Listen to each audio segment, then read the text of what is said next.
साथियों नमस्कार, स्वागत है आपका एक बार फिर से चैनल पे। हम लोग पीसीएस प्रीलिम्स और आरओ के लिए टेस्ट सीरीज़ देख रहे हैं। ठीक है, हमारी ये 5वें टेस्ट सीरीज़ का तीसरा पार्ट है और इस तरह हमारे 19वां टेस्ट है। ठीक है, टेस्ट नंबर 19 है जिसमें 35 प्रश्न शामिल किए जाएंगे। लगभग सभी टेस्ट सीरीज़ में 35 से 40 प्रश्न शामिल किए जाते हैं। वो इसलिए क्योंकि रिवीजन जल्दी हो, वीडियो ज़्यादा बड़ा ना रहे और अच्छे से समझ में भी आए। ठीक है, हमारा मकसद ये नहीं कि ज़्यादा बड़ा वीडियो बनाया जाए, हमारा मकसद ये है कि चीज़ों को अच्छे से समझ में आए जिससे एग्ज़ाम को क्रैक कर पाएँ। ठीक है, टेस्ट सीरीज़ इम्पॉर्टेंट है, चैनल को सब्सक्राइब कर लीजिए, वीडियो को लाइक भी कर दीजिएगा। ठीक है, चलिए शुरू करते हैं आज के वीडियो को। आज के वीडियो में हमने जो है 71 से लेना है 1 से 5 तक के प्रश्नों को, और पिछले वीडियो में हमने 70 तक के प्रश्न देखे थे। इस टेस्ट सीरीज़ के अलावा हमारी जो है विज़न आईएएस की भी टेस्ट सीरीज़ चल रही है, आप वो देखे ही होंगे, नहीं देखे हैं तो चैनल पे है, देख लीजिए और उसको भी सॉल्व करते जाइए। यूपीएससी अगर दे रहे हैं तो ठीक है, नहीं दे रहे हैं तो पीसीएस में भी वो ठीक ठाक काम करती है। ठीक, तो चलिए शुरू करते हैं। पहला प्रश्न है आज हमारा, निम्नलिखित में से कौन सा पिरामिड सदैव सीधा होता है? तो कौन सा पिरामिड सदैव सीधा होता है जानते ही हैं। ठीक है, ये पढ़े भी होंगे। तो जो पिरामिड सदैव सीधा होता है वो होता है ऊर्जा का पिरामिड। ठीक है, ऊर्जा का पिरामिड सदैव सीधा बनता है ऐसे। ठीक है, ऊर्जा के पिरामिड सदैव सीधा बनता है, ये जानते ही हैं। ठीक, जिसमें स्थलीय व जलीय परितंत्र होता है। ठीक, ये तो जानते ही होते हैं, स्थलीय और जलीय परितंत्र होता है। किस किस का जो है उल्टा बनता है? ठीक है, देखिए संख्या पिरामिड जो होता है वो सीधा होता है, वह उल्टा भी होता है। ठीक है, संख्या पिरामिड सीधा भी होता है और उल्टा भी होता है। सीधा तब होता है जब घास के मैदान व तालाब होते हैं, और उल्टा तब होता है जब वन होता है। ठीक है, बायोमास का जो पिरामिड होता है, संख्या पिरामिड क्या हो गया, सीधा व उल्टा दोनों होता है। ठीक है, और बायोमास का पिरामिड भी सीधा व उल्टा होता है। कैसे? सीधा तब होता है जब स्थलीय पारिस्थितिकी तंत्र होता है, और उल्टा तब होता है जब जलीय पारिस्थितिकी तंत्र होता है। ठीक है, लेकिन ऊर्जा का पिरामिड हमारा सदैव सीधा रहता है।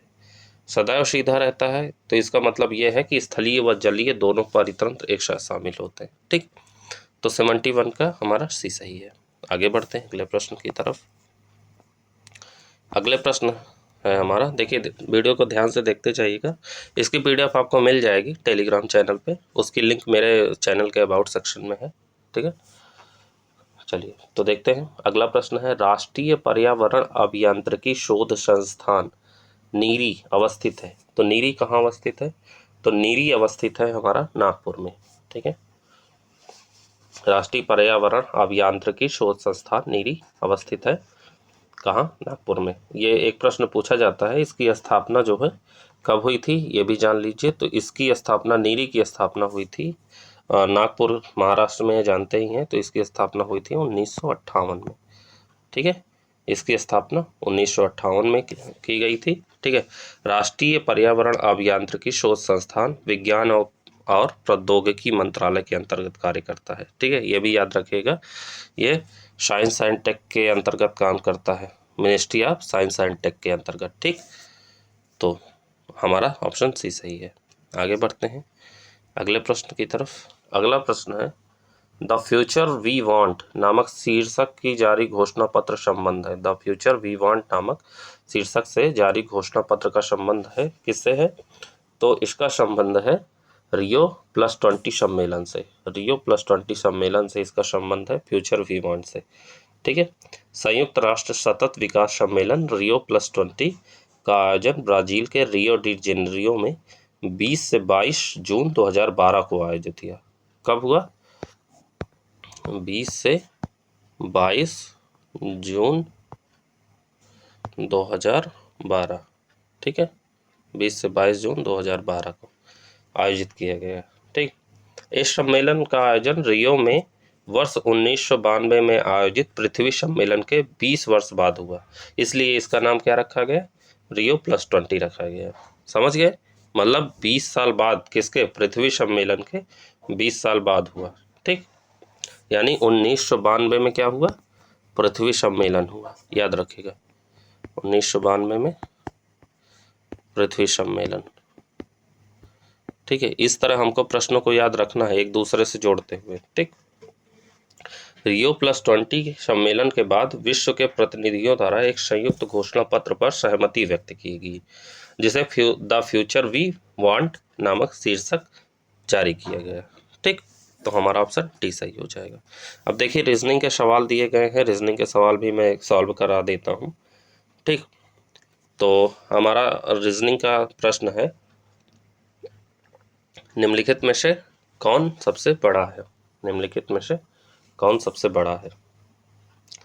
तो इसमें देखिए ये कौन सबसे बड़ा है, इसको सॉल्व करने का सबसे अच्छा तरीका ये है कि हमको देखना पड़ेगा। तो सबसे बड़ा, हालांकि ये उत्तर जो है आप जान ही जाएंगे कौन सा है, तो इसमें सबसे बड़ा है 41/3। कैसे? देखिए 4 का पावर 1/3 बराबर क्या हो जाएगा? 4 का क्यूब बराबर 12, 256। ठीक है, इसी तरह इसको लिख सकते हैं। सबका देख लेते हैं बारी बारी से। ठीक, ये पहले वाले का है। ठीक, दूसरा वाला है 6 का 1/4 बराबर 4, 6 बराबर √12, 256। ठीक, फिर 15 का है, 15 का 1/6 बराबर √15 बराबर 12, 256। फिर हो जाएगा 245 की पावर 1/12 इक्वल टू √12, 245। ठीक, तो सबसे बड़ा कौन हो गया? तो सबसे बड़ा हो गया हमारा 4 की पावर 1/3, ये तो 41/3 हमारा सबसे बड़ा हो जाएगा। ठीक है, चलिए आगे बढ़ते हैं। अगला प्रश्न देखिए, अगला प्रश्न दिया गया है कि 1 सही 1/2 प्लस 11 सही 1/2 प्लस 111 सही 1/2 प्लस 1111 सही 1/2 बराबर है, किसके बराबर है? तो ये बराबर है जो है 1236 के। किसके? 1236, ऑप्शन ए के बराबर है। ठीक है, सॉल्व करने का सही तरीका क्या है? सॉल्व करने का सही तरीका जो है, इसको ब्रैकेट से सारा बाहर ले आइए, फिर ब्रैकेट से सारा बाहर ले आने के बाद लिखिए इसको। कैसे लिखना है? 1 + 1 1 + 1 1 1 + 1 1 1 1 प्लस 1/2 + 1/2 + 1/2 + 1/2। ठीक, इतना लिख लिए। एक बार फिर से देख लीजिए, सारा कुछ ब्रैकेट से ले बाहर लेके आइए फिर से। 1 + 1 1 + 1 1 1 + 4 टाइम 1 + 1/2 + 1/2 + 1/2। ठीक, + 1/2, इतना हो गया। ठीक है, अब ये कितना बन जाएगा? ये हमारा बन जाएगा 1234 + 2, कितना हो गया? 1236। ऑप्शन ए हमारा सही हो जाएगा। ठीक, आगे बढ़ते हैं अगले प्रश्न की तरफ। अगला प्रश्न कहता है x1 x2 तथा x3 का औसत 14 है, x1 और x2 के योग का 2 गुना 30 है, x3 का मान क्या होगा? ठीक है, तो ऐसे प्रश्न को सॉल्व करने के लिए जो है कैसे करेंगे? तो ऐसे प्रश्न को सॉल्व करेंगे कैसे? चूंकि लगाएंगे। ठीक है, दिख रहा है आपको? x1 + x2 + x3 बराबर लगाएंगे 42। ठीक है, 42, ये हो गया हमारा पहला। ठीक है, अब प्रश्नानुसार देखते हैं। जैसे प्रश्न कहता है प्रश्नानुसार कैसे करेंगे आगे? ब्रैकेट में लिखेंगे x1 प्लस x2 गुणे 2 बराबर 30, चूँकि x1 प्लस x2 बराबर 3/2 15 बराबर 15। ठीक है, ये हमारा दूसरा हो गया। ठीक, अब समीकरण लगाएंगे। ये समीकरण वाला सवाल है, जान ही रहे हैं। ठीक है, समीकरण 2 से x2 तथा x1 तथा x2 का मान समीकरण 1 में रखने पर क्या आएगा हमारा, तो आ जाएगा हमारा 15 प्लस x3 बराबर 42। ठीक है, 15 प्लस x3 बराबर 42। अब क्या हो जाएगा, चूंकि x3 बराबर 42 माइनस 15 इक्वल टू 27। क्या 27 है किसी में? बिल्कुल है, ऑप्शन ए। ठीक है, तो ऑप्शन ए हमारा सही हो जाएगा। ठीक, चलिए आगे बढ़ते हैं। अगला प्रश्न है, रुपये 425 को 4 पुरुषों 5 महिलाओं एवं 6 बच्चों में 9:8:4 के अनुपात में बांटा जाता है। तो एक पुरुष का हिस्सा कितने रुपए होगा, मतलब ठीक है, पुरुष में कितने हिस्से में आएगा। ठीक है, तो कैसे, 4 पुरुष हैं, 5 महिलाएं हैं और 6 बच्चों का हिस्सा कितना होगा, तो 9 + 4 ब्रैकेट में प्लस 9 × 4 प्लस 8 × 5 प्लस 4 × 6। ठीक है, यानी 4 पुरुष हो गए, 5 महिलाएं हो गई, 6 बच्चे हो गए। ठीक, ये 9:8:4 अनुपात हो गया। ठीक, अब क्या हो जाएगा, 9 चौक 36 प्लस 40 8 पंच 40 प्लस 24 4 छंग 24। ठीक, बराबर कितना हो गया, 100 हो गया। कितना, 100 आया। ठीक है, बराबर। ठीक है, अब संपूर्ण धनराशि में 4 पुरुषों का हिस्सा कितना होगा, तो संपूर्ण धनराशि में 4 पुरुषों का हिस्सा हो जाएगा 425 का 425 का कितना हो जाएगा, 9 × 4 बटे 100 × 4। तो कितना निकल के आया है, तो संपूर्ण धनराशि में एक पुरुष का हिस्सा कितना हो जाएगा, तो संपूर्ण धनराशि में 101 पुरुष का हिस्सा हो जाएगा 425 का कितना, 9 × 4 बटे 100 यानी भागे 100। ठीक, तो कितना हो गया, तो ये हो गया हमारा 425 × 9 बटे 100। ठीक, बराबर कितना हो जाएगा, निकल के आएगा 38.25 रुपये। ठीक है, 38.25 रुपये। तो 38.25 रुपये है ऑप्शन बी। ठीक है, तो हमारा ऑप्शन बी सही है।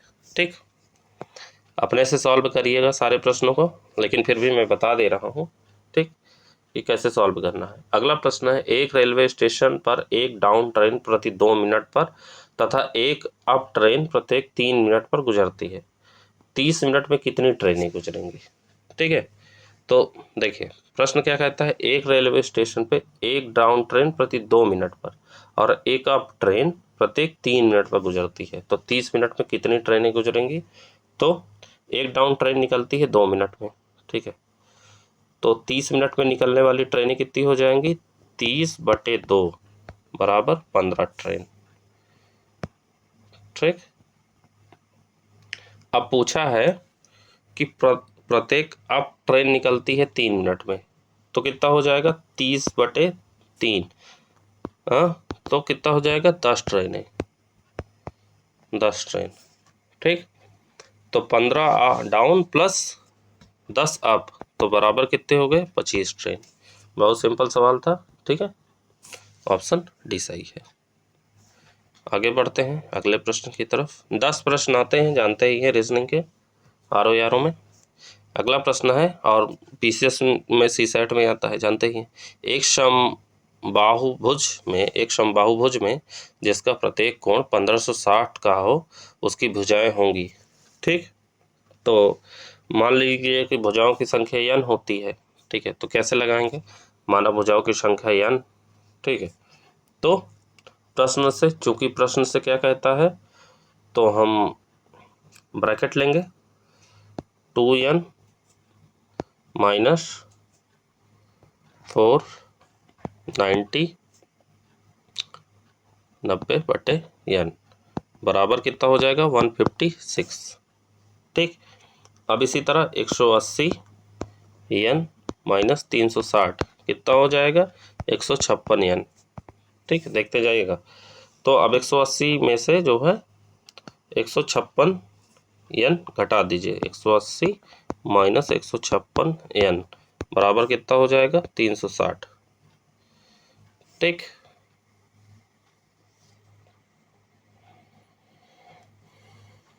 और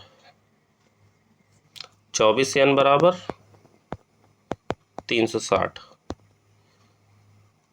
अच्छा 360 इधर लिखेंगे, 180 माइनस 150 156 n, तो 24 बचेगा, 24 n बराबर 360, तो n बराबर 360/24, तो कितना हो जाएगा 15, ऑप्शन 15 है, बिल्कुल है, ऑप्शन डी सही है, ठीक है, ऑप्शन डी हमारा सही है, ठीक। आगे बढ़ते हैं अगले प्रश्न की तरफ। अगला प्रश्न कहता है यदि परफेक्ट का कूट RGTHGEV हो तो इसी कूट में BROWN कैसे लिखा जाएगा, ब्राउन कैसे लिखा जाएगा, ठीक है। तो ब्राउन लिखा जाएगा, इसका बहुत आसान तरीका है। जैसे लिखा है परफेक्ट PERFECT,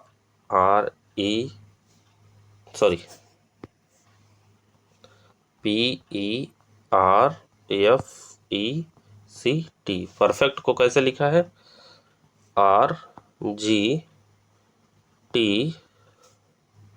F के नीचे क्या है H है, फिर G है, फिर E है, फिर V है।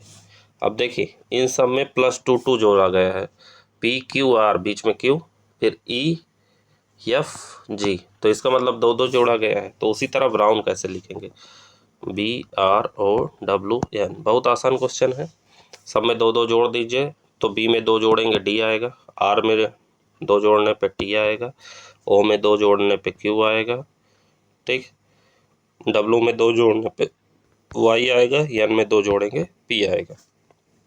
तो हमारा कौन सा ऑप्शन दिख रहा है सही, तो ये हमारा सही है DTQYP, तो ऑप्शन डी सही है, ठीक। आगे बढ़ते हैं अगले प्रश्न की तरफ। अगला प्रश्न है हमारा BLDQEIMOQS, ठीक है, ऐसा कुछ लिखा हुआ है, एक में 12 9 12 फिर 26 फिर x, तो पूछा है x का मान क्या है, ठीक है। तो इस प्रश्न को कैसे सॉल्व करेंगे, बहुत सिंपल है। BL बराबर हम क्या लिखेंगे, BL बराबर, देखिए B होता है दूसरे नंबर पे, L होता है 12वें नंबर पे, तो 2 + 12 - 2 बराबर 12, 12 2 14 -2, तो कितना हो जाएगा 12 हो जाएगा, ठीक। तो यहाँ BL बराबर 12 आ गया। अब अगला है DG बराबर, D होता है चौथे नंबर पे और G होता है 7वें नंबर पे, -2 कर देंगे, 4 7 4 11 -2, तो 9 आ जाएगा, ठीक है। अब उसी तरह E होता है 5वें नंबर पे, I होता है 9वें नंबर पे, -2 कर देंगे तो आ जाएगा 12, ठीक, सही है। फिर M कितने नंबर पे होता है, M होता है 13 नंबर पे, O होता है 15 नंबर पे, तो -2 कर देंगे, कितना हो जाएगा 26, ठीक। अब इसी तरह Q कितने नंबर पे होता है 17 नंबर पे, यस होता है 19 नंबर पे, -2 कर देंगे तो कितना हो जाएगा 34, तो x बराबर 34 होगा।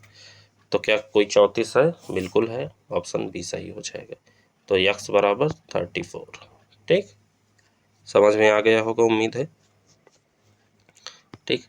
अगला प्रश्न है गीता की ओर इंगित करते हुए रमेश ने कहा, मैं उनकी माँ के पुत्र का इकलौता पुत्र हूँ। गीता का रमेश से क्या संबंध है?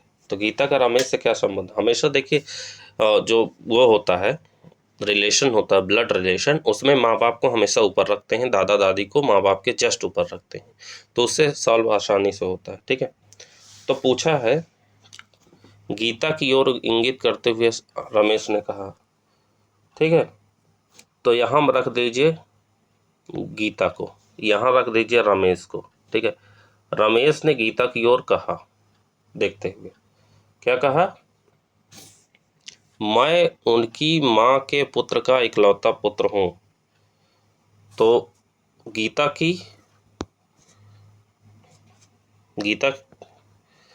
मैं उनकी माँ के पुत्र का इकलौता पुत्र हूँ, तो माँ हो जाएगी यहाँ पे। ठीक है, और पुत्र हो जाएगा इनका यहाँ पे, माँ का पुत्र। ठीक है, अब उनका पुत्र ये है रमेश, ये पुत्र है। ठीक है, तो गीता के माँ का पुत्र गीता का भाई हुआ। ठीक है, गीता के माँ का पुत्र जो है गीता का भाई हुआ। ठीक, और गीता जो है गीता के भाई का इकलौता पुत्र रमेश है, इसलिए गीता रमेश की बुआ हुई। कौन हुई? बुआ हुई। तो ऑप्शन सी सही हो जाएगा। ठीक, चलिए आगे बढ़ते हैं अगले प्रश्न की तरफ। अगला प्रश्न है निम्नलिखित चार्ट में लुप्त संख्या ज्ञात कीजिए। एक चार्ट दिया गया है, उसमें कोई लुप्त संख्या है वो निकालना है हमें। ठीक है, तो सॉल्व करते हैं। देखिए 2, 3, 5, 17, 12, 8, 23 और बीच में खाली स्थान है और 38 लिखा है। तो खाली स्थान पे कौन सा संख्या आएगी यह देखना है। ठीक है, तो इस तरह देखिए, इसमें 2 + 1 प्लस किया है 1, 3 आ गया है, 3 + 2 5 आया है, फिर 5 + 3 8 आया है, 8। ठीक है, 8 + 4 12 आया है, 12 + 5 17 आया है, 17 6 किया है 23 आया है, 23 में 7 जोड़ने पे आएगा हमारा 30 और 30 में 8 जोड़ने पे 38 आएगा। बहुत आसान सवाल है, तो हमारा ऑप्शन सी सही हो जाएगा, 30 आएगा। ठीक है, यानी यहाँ से 2 से शुरू करते हुए लास्ट तक एक एक संख्या जोड़ते गया। ठीक है, चलिए आगे बढ़ते हैं। करंट अफेयर्स का सवाल है। करंट अफेयर्स तो रीजनिंग के सवाल यहीं तक थे। लगभग 10 प्रश्न पूछता है रीजनिंग के सवाल RO में। करंट अफेयर्स के सवाल शुरू करते हैं। यूएस चैम्बर ऑफ कॉमर्स द्वारा जारी अंतर्राष्ट्रीय बौद्धिक संपदा सूचकांक 2022 में भारत का कौन सा स्थान था? तो भारत का स्थान था 43वां। ठीक है, यूएस चैम्बर ऑफ कॉमर्स के ग्लोबल इनोवेशन पॉलिसी सेंटर द्वारा जारी अंतर्राष्ट्रीय बौद्धिक संपदा सूचकांक 2022 में 55 देशों में भारत का 43वां स्थान था। ठीक है, इस रिपोर्ट का 10वां संस्करण है। ठीक है, यह इस रिपोर्ट का 10वां संस्करण है, जिसमें भारत का समग्र स्कोर 38.40। ठीक है, 38.40% से बढ़कर नवीनतम संस्करण में 38.64, कितना 38.64% हो गया है। ठीक है, इस सूचकांक में शीर्ष पर अमेरिका, मतलब पहले स्थान पे है अमेरिका, और फिर उसके बाद जो है सबसे अंतिम स्थान पे, मतलब 53वें पे है पाकिस्तान। ठीक है, 53 रैंक पे पाकिस्तान है। और यूएस चैम्बर ऑफ कॉमर्स का वैश्विक नवाचार नीति केंद्र बौद्धिक संपदा मानकों के माध्यम से दुनिया भर में श्रेष्ठ नवाचार और रचनात्मकता के लिए काम कर रहा है, जो नौकरियों का सृजन करता है। ठीक है, तो भारत का स्थान हमें याद रखना है 43वां है, और पहला स्थान याद रखना है अमेरिका का है। ठीक है, अंतिम स्थान 53वां पे है जो है पाकिस्तान। ठीक है, आखिरी के 2 स्थान खाली रखेंगे। ठीक, चलिए आगे बढ़ते हैं अगले प्रश्न की तरफ। किस राज्य की कैबिनेट ने ई कचरे का निपटान करने के लिए देश के पहले ई वेस्ट इको पार्क को मंजूरी प्रदान करती है? तो ये ऑप्शन ए सही हो जाएगा, दिल्ली। ठीक है, दिल्ली कैबिनेट ने ई कचरे का निपटान करने के लिए देश के पहले ई वेस्ट इको पार्क को मंजूरी प्रदान की है। ठीक है, पहला है देश का ई वेस्ट इको पार्क, ये याद रखना है। ई कचरे के वैज्ञानिक और पर्यावरणीय रूप से सुरक्षित निराकरण और निपटान में ई सुरक्षित निराकरण और निपटान में ई कचरा प्रबंधन इको पार्क से काफ़ी मदद मिलेगी। भारत में ई कचरे का तीसरा सबसे बड़ा उत्पादक है। ठीक है, याद रखिएगा, भारत जो है तीसरा सबसे बड़ा ई कचरे का उत्पादक है, तीसरा, थर्ड रैंकिंग पे आता है। ठीक, यानी सबसे ज़्यादा इलेक्ट्रॉनिक कचरा जो है भारत में निकलता है। अब इलेक्ट्रॉनिक कचरा तो जानते ही होंगे, वो बताने की ज़रूरत नहीं है। जितने भी इलेक्ट्रॉनिक गैजेट हैं वो जैसे ख़राब हो जाते हैं तो हम लोग उसे फेंक देते हैं, यूज़फुल नहीं होता, तो वही होता है ई वेस्ट। ठीक है, मेडी वेस्ट जानते ही होंगे, मेडिकल इक्विपमेंट जितना यूज़ होता है वो फेंक दिया जाता है तो वो होता है मेडी वेस्ट। स्क्रैप वगैरह सब जानते ही होंगे। ठीक है, आगे बढ़ते हैं। मनरेगा के संदर्भ में निम्नलिखित कथनों पर विचार कीजिए। पहला कथन है हमारा, मनरेगा के लिए लोकपाल ऐप ओम्बुड्सपर्सन ऐप को अमित शाह ने लॉन्च किया। यह ऐप ई गवर्नेंस की ओर एक कदम है जो लोकपाल को पारदर्शी और जवाबदेह तरीके से अपने कर्तव्यों का पालन करने में मदद करेगा। ठीक, तो कौन सा ऑप्शन सही है पूछा है। ठीक है, तो पहला है मनरेगा के लिए लोकपाल ऐप ओम्बुड्सपर्सन ऐप को अमित शाह ने लॉन्च किया है, तो पहला ही गलत है। क्यों? क्योंकि इसको लॉन्च किया है किसने? इसको लॉन्च किया है लोकपाल ऐप जो है को लॉन्च किया है केंद्रीय ग्रामीण विकास और पंचायती राज मंत्री गिरिराज सिंह ने। ठीक है, किसने लॉन्च किया है? गिरिराज सिंह ने, अमित शाह ने नहीं लॉन्च किया है। ठीक है, और दूसरा है कथन कि यह ऐप ई गवर्नेंस की ओर एक कदम है जो लोकपाल को पारदर्शी और जवाबदेह तरीके से अपने कर्तव्यों का पालन करने में मदद करेगा, तो दूसरा ऑप्शन सही है। अमित शाह की जगह कौन हो जाएगा? गिरिराज सिंह, गिरिराज सिंह। ठीक है, अब ये गिरिराज सिंह हैं कौन? तो ये हैं केंद्रीय ग्रामीण विकास और पंचायती राज मंत्री। ठीक, तो ऑप्शन हमारा बी सही हो जाएगा। थोड़ा और इसके ऐप के बारे में जान लीजिए। यह ऐप ई गवर्नेंस की ओर एक कदम है जो लोकपाल को पारदर्शी और जवाबदेह तरीके से अपने कर्तव्यों का पालन करने में मदद करेगा। साथ साथ ग्रामीण विकास मंत्रालय द्वारा राज्यों में मनरेगा योजना के कार्यान्वयन से संबंधित विभिन्न स्रोतों अर्थात डिजिटल, भौतिक और जनसंचार माध्यमों से शिकायत के आधार पर लोकपाल द्वारा शिकायतों के वर्गीकरण और रिपोर्टिंग के उद्देश्य से इस ऐप को विकसित किया गया है। ठीक है, तो ऑप्शन बी सही हो जाएगा। आगे बढ़ते हैं। आगे है अगला प्रश्न, हाल ही में जल शक्ति अभियान कैच द रेन 2022 अभियान का शुभारंभ किया गया है। कैच द रेन 2022, तो इसका शुभारंभ रामनाथ कोविंद के द्वारा किया गया। ठीक है, ये जल शक्ति अभियान है, ये भी याद रखिएगा। ठीक है, इसका आयोजन विज्ञान भवन के तीसरे राष्ट्रीय जल पुरस्कार विजेताओं को सम्मानित किया गया। ठीक है, नई दिल्ली में। इस कार्यक्रम के दौरान राष्ट्रपति रामनाथ कोविंद ने जल शक्ति अभियान कैच द रेन यानी वर्षा जल का संरक्षण अभियान 2022 का शुभारंभ किया। कैच द रेन अभियान इस वर्ष 30 नवंबर 2022 तक लागू रहेगा, मतलब लास्ट ईयर 30 नवंबर तक लागू था। और उत्तर प्रदेश, राजस्थान और तमिलनाडु राज्यों को सर्वश्रेष्ठ राज्य की श्रेणी में क्रमशः पहला, दूसरा और तीसरा पुरस्कार प्राप्त हुआ, यानी उत्तर प्रदेश पहला, राजस्थान दूसरा और तमिलनाडु तीसरा। ठीक है, पहला राष्ट्रीय जल पुरस्कार 2018 में जल शक्ति मंत्रालय द्वारा शुरू किया गया था। ठीक है, तो इसमें हमारा ऑप्शन सी सही हो जाएगा। आगे बढ़ते हैं। अगला प्रश्न है हमारा, भारतीय प्रतिभूति और विनिमय बोर्ड सेबी की पहली महिला अध्यक्ष कौन बनी है? तो सेबी की पहली महिला अध्यक्ष बनी है माधवीपुरी बुच। माधवीपुरी बुच यानी जो है इन्होंने अजय त्यागी का स्थान लिया है। ठीक है, माधवीपुरी बुच को भारतीय प्रतिभूति और विनिमय बोर्ड का अध्यक्ष बनाया गया है। ठीक है, वह सेबी की पहली महिला प्रमुख है और नियामक निकाय की अध्यक्षता करने वाली गैर आईएएस भी हैं। ठीक है, पहली गैर आईएएस भी हैं, ये याद रखेगा।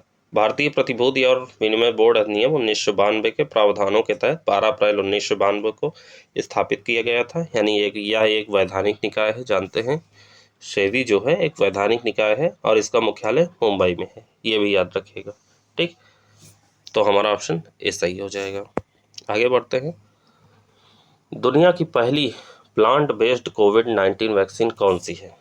तो प्लांट बेस्ड कोविड-19 वैक्सीन दुनिया की पहली है कोविफेंज। कौन सी है? कोविफेंज। ये कहाँ की है? ये है कनाडा की। ठीक है, कनाडा की है। कनाडा दुनिया का पहला देश बन गया है जिसने प्लांट बेस्ड कोविड-19 वैक्सीन, जिसका नाम कोविफेंज है, के उपयोग को अधिकृत किया है। यह प्लांट बेस्ड कोविड-19 की पहली वैक्सीन है। बायोफार्मिक कंपनी जो है मेडिकागो, नाम सुना होगा आपने, अगर नहीं सुना है तो मेडिकागो नाम है, और ग्लैक्सोस्मिथक्लाइन ने इस वैक्सीन को तैयार किया है। कनाडा सरकार ने फिलहाल 18 से 64 की आयु के लोगों के लिए इसके उपयोग को मंजूरी दी है। ठीक है, आगे बढ़ते हैं अगले प्रश्न की तरफ। अगला प्रश्न है, किसने मैक्सिको ओपन टेनिस टूर्नामेंट में पुरुष सिंगल्स वर्ग का खिताब जीता है? किसने मैक्सिको ओपन टेनिस टूर्नामेंट में पुरुष सिंगल्स वर्ग का खिताब जीता है? तो किसने जीता है? तो जीता है जो है राफेल नाडाल ने। ठीक है, स्पेन के हैं ये राफेल नाडाल ने ब्रिटेन के कैमरून नोरी को 6-4 6-4 से हराया है। तो किसको हराया है? ये कैमरून नोरी को हराया है। ठीक है, राफेल नाडाल ने। ठीक है, पुरुष सिंगल्स वर्ग का खिताब अपने नाम किया। यह साल का नाडाल का दूसरा सबसे बड़ा खिताब है। नाडाल ने अपना 91वां खिताब जीता है, 91वां खिताब जीता है नाडाल ने। ठीक है, यह उनका वर्ष 2022 में तीसरा खिताब है, जबकि इससे पहले उन्होंने 2005, 2013 और 2020 में यहाँ खिताब जीता था। ठीक, मैक्सिको ओपन में। ठीक, आगे बढ़ते हैं अगले प्रश्न की तरफ। अगला प्रश्न है हमारा, भारत में विश्व बैंक के किस प्रमुख को वैश्विक ऋणदाता संस्था की एक प्रमुख एजेंसी के उपाध्यक्ष नियुक्त किया गया है?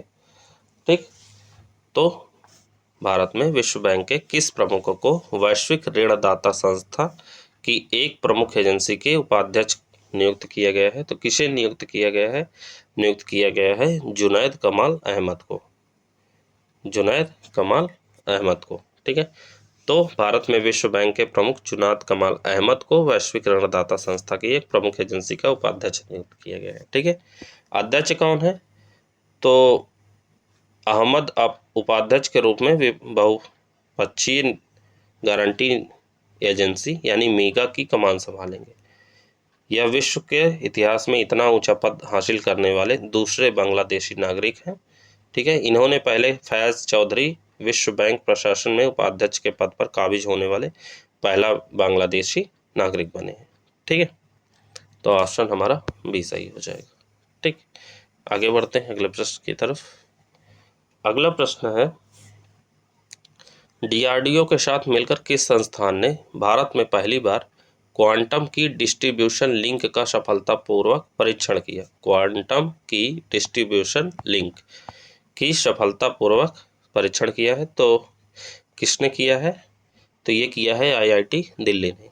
ठीक है, आईआईटी दिल्ली ने क्वांटम की डिस्ट्रीब्यूशन लिंक का सफलतापूर्वक परीक्षण किया है। ये भारत में पहली बार हुआ है। ठीक है, ये भी याद रखिएगा, भारत में पहली बार हुआ है, इंपॉर्टेंट है, याद रखिएगा, पूछा जा सकता है। ठीक, डीआरडीओ और आईआईटी दिल्ली के वैज्ञानिकों की संयुक्त टीम ने उत्तर प्रदेश में प्रयागराज और विंध्याचल के बीच 100 किलोमीटर से अधिक की दूरी के बीच क्वांटम की कुंजी, ठीक है, यानी डिस्ट्रीब्यूशन लिंक का सफलतापूर्वक परीक्षण किया। क्वांटम का वितरण एक सुरक्षित संचार तकनीकी विधि है जो क्रिप्टोग्राफिक प्रोटोकॉल के निर्माण के लिए क्वांटम भौतिकी का उपयोग करती है।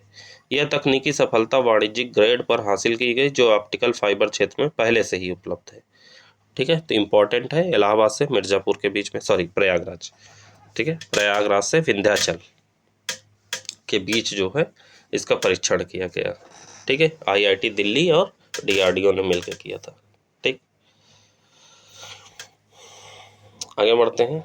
अगला प्रश्न है, विज्ञान सर्वत्र पूज्यते कार्यक्रम के संदर्भ में निम्नलिखित कथनों पर विचार कीजिए। ठीक, प्रश्न कहता है, पहला कथन है, कहता है कथन कौन से सही हैं? तो पहला कथन है, इस कार्यक्रम का उद्घाटन नरेंद्र मोदी ने द्वारा किया गया था। गलत है, इसका उद्घाटन मोदी जी द्वारा नहीं किया गया था, इसका उद्घाटन किया गया था राष्ट्रपति द्वारा, रामनाथ कोविंद द्वारा। ठीक है, राष्ट्रपति कोविंद द्वारा किया गया था। ठीक है, कोविंद द्वारा किया गया था। विज्ञान सर्वत्र पूज्यते, तो इस कार्यक्रम का उद्घाटन राष्ट्रपति रामनाथ कोविंद ने वर्चुअल मोड में विज्ञान सर्वत्र पूज्यते कार्यक्रम का उद्घाटन किया था। ठीक है। दूसरा है, छात्रों को दैनिक उपयोग की वस्तुओं के वैज्ञानिक ज्ञान की ओर आकर्षित करने के उद्देश्य से विज्ञान सर्वत्र पूज्यते कार्यक्रम शुरू किया गया। तो दूसरा कथन हमारा सही है। ठीक है। इस कार्यक्रम का उद्देश्य, तीसरा है, इस कार्यक्रम का उद्देश्य वैज्ञानिक सिद्धांतों का प्रचार करना भी है। तो तीसरा कथन भी हमारा सही है। ठीक है। तो इसके अलावा विज्ञान सर्वत्र पूज्यते स्कूली छात्रों और कॉलेज के छात्रों के लिए प्रतियोगिताओं और व्याख्यानों का एक सप्ताह तक चलने वाला राष्ट्रव्यापी कार्यक्रम है। तो कौन सा ऑप्शन सही हो जाएगा? ऑप्शन सी सही हो जाएगा। ठीक है। दो तीन सही है, पहला गलत है। आगे बढ़ते हैं अगले प्रश्न की तरफ। अगला प्रश्न है हमारा, हाल ही में राष्ट्रपति रामनाथ कोविंद ने कहां पर आरोग्य वनम का उद्घाटन किया? तो आरोग्य वनम का उस उद्घाटन जो है राष्ट्रपति भवन दिल्ली में किया गया। ठीक है। 1 मार्च 2022 को जो है इसका उद्घाटन किया गया था। उद्घाटन क्यों किया गया था कि आयुर्वेदिक पौधों के महत्व और मानव शरीर पर उनके सकारात्मक प्रभावों को प्रचलित करने के उद्देश्य से इस आरोग्य वनम की अवधारणा की कल्पना की गई। ठीक है। 6.6 एकड़ क्षेत्र में फैले आरोग्य वनम को योग मुद्रा में बैठे किसी मनुष्य के आकार में विकसित किया गया। इसमें लगभग 215 प्रकार की जड़ी बूटियां और औषधीय पौधे उगाए गए हैं, जिनका इस्तेमाल आयुर्वेद में चिकित्सीय उपचार के लिए किया जाता है। ठीक।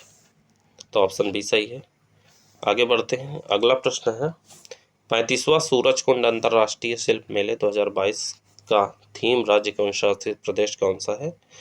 तो ऑप्शन डी सही हो जाएगा, जम्मू कश्मीर। ठीक है। यानी सॉरी इसका आयोजन किया गया जो है जम्मू कश्मीर में। ठीक, जम्मू कश्मीर में किया गया। ठीक। इस वर्ष जो है केंद्र शासित प्रदेश जम्मू, थीम राज्य जम्मू कश्मीर है और आयोजन इसका जो है किया गया हरियाणा में। ठीक है। हरियाणा में आयोजित किया गया, हरियाणा के फरीदाबाद में। ठीक है। फरीदाबाद में आयोजित किया गया, वही तो मैं कंफ्यूज हो गया था क्योंकि मैंने पढ़ा था क्योंकि इसका आयोजन फरीदाबाद में किया गया और जो है थीम ये पूछा है, थीम राज्य केंद्र शासित प्रदेश, तो थीम राज्य केंद्र शासित प्रदेश जम्मू कश्मीर है। ठीक है। वर्ष 2022 में सूरजकुंड अंतर्राष्ट्रीय शिल्प मेले के लिए उज्बेकिस्तान को भागीदार राष्ट्र के रूप में चुना गया है। ठीक है। इस बार आयोजित किए जाने वाले फैशन शो में 5000 वर्ष पुरानी भारतीय हस्तशिल्प कला का प्रदर्शन किया जाएगा। मेला आज़ादी के अमृत महोत्सव को समर्पित होगा। सूरजकुंड अंतर्राष्ट्रीय शिल्प मेले का आयोजन पहली बार वर्ष 1987 में भारत हस्तशिल्प हस्तकरघा सांस्कृतिक विरासत की समृद्धि एवं विविधता को एक मंच पर प्रदर्शित करने के उद्देश्य से किया गया था। ठीक है। तो ऑप्शन डी सही हो जाएगा। आगे बढ़ते हैं अगला प्रश्न की तरफ।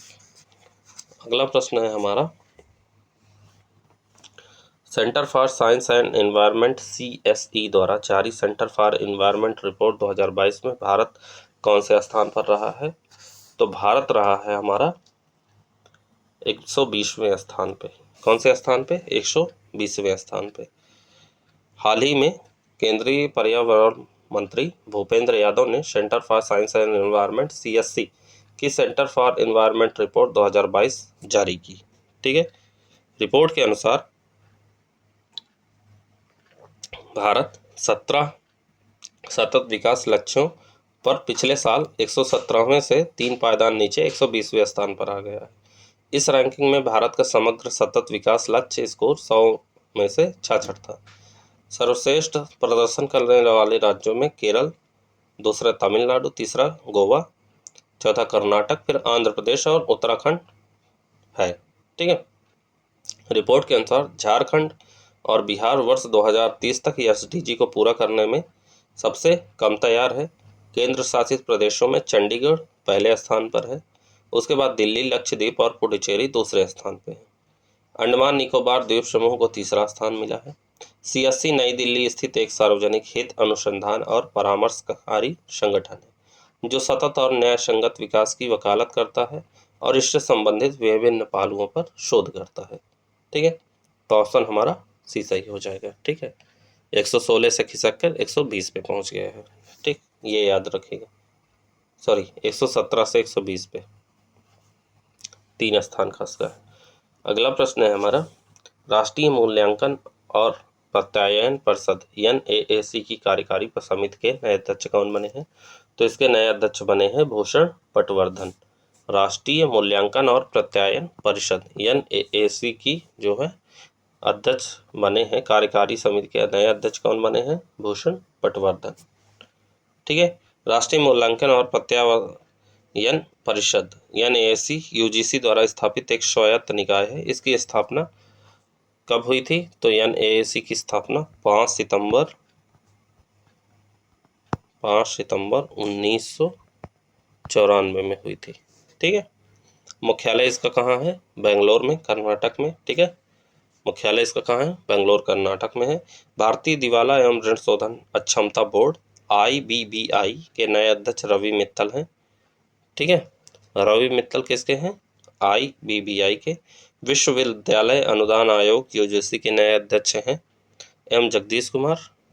और भारतीय सेना के नए deputy chief of army staff हैं चन्नीरा बंसी बोनप्पा। ठीक है। कौन है? चन्नीरा बंसी बोनप्पा। ठीक। आगे बढ़ते हैं अगले प्रश्न की तरफ। अगला प्रश्न है हमारा, महिला बाल विकास मंत्री स्मृति ईरानी ने कहां पर निमहांस के सहयोग से स्त्री मनोरक्षा परियोजना का शुभारंभ किया? तो इसका शुभारंभ किया जो है बेंगलुरु में। कहाँ पे? बेंगलुरु में। ठीक।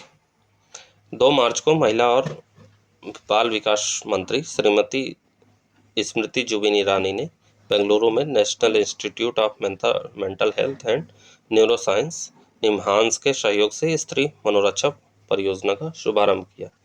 इस परियोजना का लक्ष्य देश भर में 6000 वन स्टॉप केंद्रों यानी OSC के पदाधिकारियों को मानसिक स्वास्थ्य प्रशिक्षण प्रदान करना है। यह प्रशिक्षण इसलिए दिया जाएगा ताकि पदाधिकारी ऐसी महिलाओं के साथ संवेदनशीलता से काम करें। परियोजना देश की महिलाओं के मानसिक स्वास्थ्य और मनोविज्ञान आरोग्य पर जोर देगी। यह कर्नाटक के बेंगलुरु में स्थित एक प्रमुख चिकित्सा संस्थान है। ठीक है। तो ऑप्शन बी सही है। आगे बढ़ते हैं अगले प्रश्न की तरफ। हमारा अगला प्रश्न है, अंतर्राष्ट्रीय दूरसंचार संघ ITO दक्षिण एशिया के लिए अपना एक क्षेत्रीय कार्यालय और नवाचार केंद्र कहाँ स्थापित करेगी? तो ये स्थापित करेगी नई दिल्ली में। कहाँ? नई दिल्ली में। केंद्रीय संचार मंत्री अश्विनी वैष्णव और अंतर्राष्ट्रीय दूरसंचार संघ ITO के महासचिव हाओलिन जाओ द्वारा मेजबान देश समझौते पर हस्ताक्षर किए गए। ठीक है। इसके तहत नई दिल्ली में ITO के क्षेत्रीय कार्यालय एवं नवाचार केंद्र की स्थापना की जाएगी। नई दिल्ली में स्थापित ITO का एरिया ऑफिस और इनोवेशन सेंटर दक्षिण एशियाई देश जैसे अफगानिस्तान, बांग्लादेश, भूटान, ईरान, मालदीव, नेपाल, श्रीलंका और भारत को अपनी सेवाएं प्रदान करेगा। ठीक है। अंतर्राष्ट्रीय दूरसंचार संघ की स्थापना कब हुई थी? तो इसकी स्थापना हुई थी 17 मई 1865 को पेरिस में। ठीक है। याद रखिएगा, इसकी स्थापना हुई थी 17 मई 1865 में। ठीक है। कहाँ हुई थी? तो पेरिस में हुई थी। याद रखिएगा, पूछा जाता है। इसका मुख्यालय कहाँ है? तो इसकी स्थापना तो पेरिस में हुई, लेकिन इसका मुख्यालय है जिनेवा, स्विट्जरलैंड में। ठीक है। तो ऑप्शन ए सही है। आगे बढ़ते हैं अगले प्रश्न की तरफ। हमारा अगला प्रश्न है, किस मंत्रालय द्वारा 2 विशेष पहल संभव और स्वावलंबन की शुरुआत की गई? ठीक है। किस मंत्रालय द्वारा 2 विशेष पहल संभव और स्वावलंबन की शुरुआत की गई? तो ये शुरुआत की गई MSME मंत्रालय द्वारा। ठीक है। किसके द्वारा? संभव और स्वावलंबन की शुरुआत किसके द्वारा की गई? MSME मंत्रालय द्वारा। ठीक है। इतना याद रखिएगा। तो MSME मंत्रालय के जो है केंद्रीय मंत्री कौन है? तो जो है मंत्री हैं भानु प्रताप सिंह वर्मा। ठीक है। क्यों की गई है? तो इस मेगा अंतर्राष्ट्रीय शिखर सम्मेलन का आदर्श वाक्य अपने कचरे को जाने और रिसाइकलिंग करना जैसे सही काम है और इसे सही तरीके से कैसे किया जाए। ठीक है। इस शिखर सम्मेलन उद्यमियों, विशेषज्ञों, व्यापारियों और अन्य हितधारकों को प्लास्टिक क्षेत्र में चुनौतियों एवं उनके समाधान पर विचार विमर्श करने के लिए एक मंच प्रदान करता है। ठीक है। तो ऑप्शन ए सही है। आगे बढ़ते हैं अगले प्रश्न की तरफ। अगला प्रश्न है हमारा, भारत और किस देश के बीच द्विपक्षीय समुद्री अभ्यास स्लाइनेक्स का 9वां संस्करण आयोजित किया गया। तो स्लाइनेक्स जानते हैं किसके बीच होता है, तो ये होता है श्रीलंका के बीच। ठीक है, भारत श्रीलंका द्विपक्षीय समुद्री अभ्यास का 9वां संस्करण स्लाइनेक्स 7 मार्च से लेकर 10 मार्च तक विशाखापट्टनम में आयोजित किया गया। यह अभ्यास 2 चरणों में आयोजित किया गया। ठीक, स्लाइनेक्स का उद्देश्य दोनों सेनाओं के बीच बहुआयामी समुद्री संचालन के लिए अंतर संचालन क्षमता को बढ़ाना, आपसी समझ को बेहतर करना और सर्वश्रेष्ठ प्रथाओं एवं प्रक्रियाओं को आदान प्रदान करना है। ठीक है, तो ऑप्शन सी सही है। आगे बढ़ते हैं अगले प्रश्न की तरफ। अगला प्रश्न है हमारा, स्टडी इन इंडिया मीट 2022 के संदर्भ में निम्नलिखित कथनों पर विचार कीजिए। हमारा पहला कथन है कि इसका आयोजन कोलंबो श्रीलंका में किया जाएगा। दूसरा है, भारतीय उच्चायोग द्वारा आयोजित कार्यक्रम का उद्देश्य बांग्लादेश के शिक्षा मंत्री डॉक्टर दीपू मोनी और बांग्लादेश में भारत के उच्चायुक्त विक्रम दोराईस्वामी ने किया। पहला कथन गलत है। क्यों गलत है? क्योंकि इसका आयोजन कोलंबो में नहीं किया गया था। क्यों? क्योंकि जो है इसका आयोजन किया गया ढाका में। ठीक, कहाँ किया गया? ढाका में। ठीक, दूसरा कथन हमारा सही है, क्योंकि भारतीय उच्चायोग द्वारा आयोजित कार्यक्रम का उद्घाटन बांग्लादेश के शिक्षा मंत्री डॉक्टर दीपू मोनी और बांग्लादेश में भारत के उच्चायुक्त विक्रम दोराईस्वामी ने किया था। ठीक है, तो कौन सा हमारा ऑप्शन सही हो जाएगा? ऑप्शन हमारा सही हो जाएगा ऑप्शन बी, केवल दूसरा सही है। आगे बढ़ते हैं अगले प्रश्न की तरफ। अगला प्रश्न है, भगवान बुद्ध की भारत में सबसे बड़ी शयन मुद्रा प्रतिमा का निर्माण कहाँ किया जा रहा है, जिसका उद्घाटन फरवरी 2023 में किया जाएगा? तो इसका उद्घाटन किया जा रहा है बोधगया में। ठीक है, बिहार में। ठीक है, फरवरी 2023 में भारत की सबसे बड़ी और सबसे लंबी भगवान बुद्ध की प्रतिमा का विधिवत रूप से उद्घाटन किया जाएगा। ठीक है, मतलब अगले महीने, अभी तो जनवरी खत्म होने वाला है। इस मूर्ति का निर्माण बिहार के गया जिले में बोधगया में किया जा रहा है। ठीक है, इस प्रतिमा में भगवान बुद्ध शयन या महापरिनिर्वाण मुद्रा में है। यह भगवान बुद्ध की भारत की सबसे बड़ी शयन मुद्रा प्रतिमा होगी। यह प्रतिमा 100 फीट लंबी और 30 फीट ऊंची होगी। ठीक, इसके अलावा इसका निर्माण बुद्ध इंटरनेशनल वेलफेयर मिशन द्वारा किया जा रहा है। कोलकाता के मशहूर मूर्तिकार मिंटू पाल भगवान बुद्ध की इस प्रतिमा को बना रहे हैं। मूर्ति निर्माण में फाइबर ग्लास का उपयोग किया जा रहा है। ठीक है, तो ऑप्शन हमारा डी सही है। आगे बढ़ते हैं अगले प्रश्न की तरफ। अगला प्रश्न है हमारा, केंद्रीय गृह मंत्री अमित शाह ने किस राज्य में 33% सरकारी नौकरियों में महिलाओं को आरक्षण देने की घोषणा की है? तो इसकी घोषणा की है त्रिपुरा में। ठीक है, कहाँ की है? त्रिपुरा में। तो अमित शाह ने जो है 8 मार्च 2022 को महिला दिवस के अवसर पर त्रिपुरा में सरकारी नौकरियों में महिलाओं को 33% आरक्षण देने की घोषणा की। ठीक है, इसके अलावा महिलाओं को अब सरकारी शॉपिंग कॉम्प्लेक्स या बाजारों में दुकान संचालित करने के लिए 50% आरक्षण मिलेगा। साथ साथ महिलाओं द्वारा स्टार्टअप को बढ़ावा देने के लिए उद्यम पूंजी निधि को 50% हिस्सा आरक्षित किया गया है। इसके अलावा शाह ने अगरतला में national forensic sciences university campus की नींव भी रखी है। ठीक है, तो ऑप्शन ए सही है। आगे बढ़ते हैं, आज का अंतिम प्रश्न देखते हैं, उसके आगे अगले वीडियो में। प्रश्न है, प्लास्टिक प्रदूषण से निपटने के लिए 5वीं संयुक्त राष्ट्र पर्यावरण सभा UNEA 5 का आयोजन कहाँ किया गया है? तो इसका आयोजन किया गया नैरोबी केन्या में। ठीक है, 5वीं संयुक्त राष्ट्र पर्यावरण सभा की अध्यक्षता संयुक्त राष्ट्र पर्यावरण कार्यक्रम द्वारा नैरोबी में किया गया है। ठीक है, UNEA 5 का उद्देश्य हमारे जीवन के साथ साथ सामाजिक, आर्थिक और पर्यावरणीय स्थिरता में प्रकृति के महत्व पर बल देते हुए सतत विकास लक्ष्यों को प्राप्त करने के लिए प्रकृति के लिए कार्यों को मजबूत करना है। भारत की तरफ से केंद्रीय पर्यावरण मंत्री भूपेंद्र यादव ने सभा में भाग लिया था। ठीक है, तो हमारा ऑप्शन बी सही हो जाएगा। इस तरह हमारे आज के ये 35 प्रश्न हो गए।